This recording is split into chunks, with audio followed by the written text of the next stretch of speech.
Les opérations de déménagement, elles auront duré en moyenne un mois, un gros mois. Le maître mot de ce type de déménagement-là, évidemment, c'est la continuité des soins. L'idée, c'est d'avoir toujours un environnement complet médicalisé pour chaque patient qui est arrivé et surtout de ne pas croiser des flux. Pas de flux de patients et de flux de déménageurs sur le même étage. Et puis après, c'est anticipation. Anticiper tous les problèmes qui peuvent être liés au fonctionnement spécifique d'un hôpital qui traite de l'humain et qui ne fait pas de la production industrielle. Donc c'était 5 camions, 20 personnes et des rotations où on arrivait entre 20 et 25 camions par jour. Oui, depuis quelques années, on est spécialisé dans le milieu médical, on fait des scanners, des IRM, tout ce qui est service hospitalier. On est délicat parce que c'est du matériel très fragile.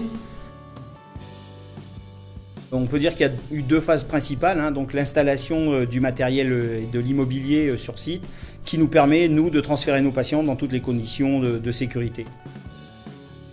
Le transfert s'est bien passé, c'était sans stress. On a été bien préparés hier, déjà par le personnel, des bonnes conditions, pas de stress, et rapide. On est arrivé dans un bel endroit.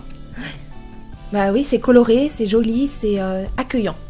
Une équipe au top et un transfert qui s'est très bien passé. Il y a un bébé qui n'est pas perturbé du tout. Et c'est très joli, très moderne. Ça donne envie en tout cas d'en remettre d'autres au monde, du moins, d'un nouvel établissement.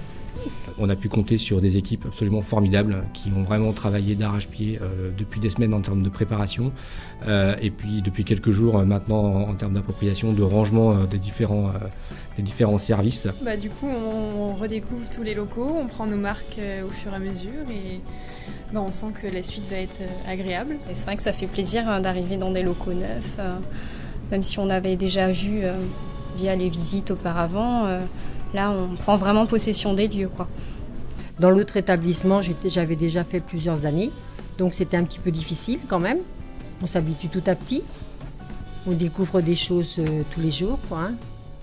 Ça s'est passé dans le calme, ça s'est passé avec beaucoup de rigueur et beaucoup d'organisation, avec une équipe qui était volontaire, disponible et qui n'a pas ménagé ses efforts. Donc voilà, ça s'est passé dans de bonnes conditions là aussi. Avant, en fait, moi je travaillais plus sur le site du littoral où on avait quand même une configuration au niveau des locaux qui était quand même assez particulière, que ici c'est l'opposé. On a un accueil dédié pour les patients au niveau du rez-de-chaussée, pour l'ambulatoire également. Donc c'est vrai que le parcours patient est quand même plus agréable pour nous et pour les patients aussi. Tout le monde a été agréable et je pense que le personnel était content d'accueillir du monde dans ces nouveaux locaux, quoi. Donc non, c'était très bien.